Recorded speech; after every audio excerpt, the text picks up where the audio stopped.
ভাই আপনি তো অনলাইনের বড় মাপের একজন রিপোর্টার। জি, এই যে শাকিব খানরে যে মারার হুমকি দিয়েছে এই বিষয়ে আপনি কিছু বলুন। আসলে আমাদের শাকিব খান সে হলো বাংলাদেশের যদি একটা শেষ নায়ক থাকে শাকিব খান। আর আমাদের শাকিব খান যখন এই শেষ পর্যায়ে আইসে সে এত বড় মাপের একজন নায়ক হয়েছে, যেমন ভারতে শাহরুখ খান, আমির খান, সালমান খান, সেরকম বাংলাদেশে এখন আমাদের শাকিব খান।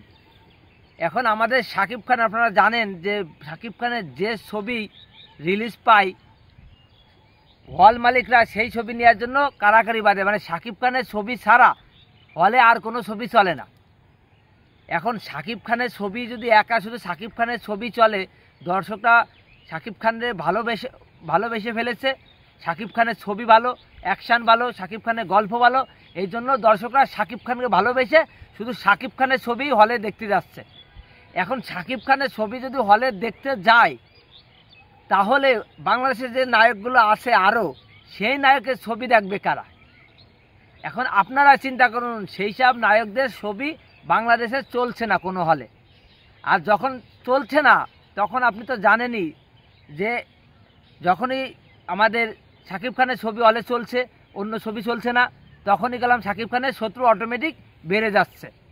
অন্য যারা নায়ক আছে, এটা আমার কথা, অন্য যারা নায়ক আছে এরা হয়তো চিন্তা করতে পারে কিরে শাকিব খান যদি থাকে তাহলে তো আমাদের ছবি চলবে না, আমরা তো ফ্লপ খেয়ে যাবো, আমরা তো জীবনে উঠতে পারবো না, আমরা তো ড্যাম হয়ে যাব। তাহলে মাথা যদি আমরা ফেলাই দিই তাহলে আবার আমরা চারা দিয়ে উঠতে পারবো, কারণ বডটা ফেলাই দিলেই ছোটটা ওঠে। তো এখন ভারতে যেমন সালমান খান, শাহরুখ খান এদেরকে গেলাম হুমকির আছে, তারা গেলাম সেফটিতে থাকে, কারণ তাদেরকে অনেকবার মারার হুমকি দিয়েছে অনেক সন্ত্রাস বাহিনী। তা বাংলাদেশেও এরকম আমাকে সালমান খান শাকিব খানকে মারার হুমকি দিয়েছে। একেও বলেছে যে যে কোনো সময় 2 মাসের মধ্যেই শাকিব খানকে মার্ডার করা হবে। তা আসলে ভাই এইসব গুজব না, এগুলো বাস্তব ঘটনা। হয়েছে কি, কেউ যদি একটু উপরে উঠে যায় তাকে মানুষ ঠ্যাং টান দিয়ে নিচে নামাতে চায়। আমাদের দুনিয়াটাই এমন, কেউ ভালো চায় না। দেখছে এখন বাংলাদেশ কাঁপাচ্ছে, আমাদের শাকিব খান তাকে কেউ ভালো চাচ্ছে না, যে ও কাঁপাচ্ছে আমরা কি বসে আঙ্গুল চাষবো। এই জন্য যারা শাকিব খানের আঙ্গুল চুষতে পছন্দ করছেন না তারাই এই শাকিব খানের পিছনে লাগিয়েছে। হয়তো তারা শাকিব খানকে ভয় দেখাচ্ছে, কিন্তু আমি বলবো শাকিব খান তুমি ভয় পেও না, তুমি প্রোটেক্ট নিয়ে চলো। কারণ হিরো একজনই হয়, হিরো 10 জন হয় না। যতই হিরো হওয়ার স্বপ্ন দেখো, হিরো হবে না। তা বাংলাদেশে আমাদের শাকিব খান অন পিস। এর আগে ছিল আরও নায়কও ছিল সালমান খান, রাজ্জাক। আসলে যুগ হিসেবে তাল মিলে এক এক সময় এক একজন হয়, কিন্তু আমাদের বাংলাদেশে এখন শাকিব খানের এই মানে একটা পর্যায়ে উঠে গেছে বলে অনেক লোক তার শত্রু হয়ে গেছে, তার ভালো কিছু চাচ্ছে না।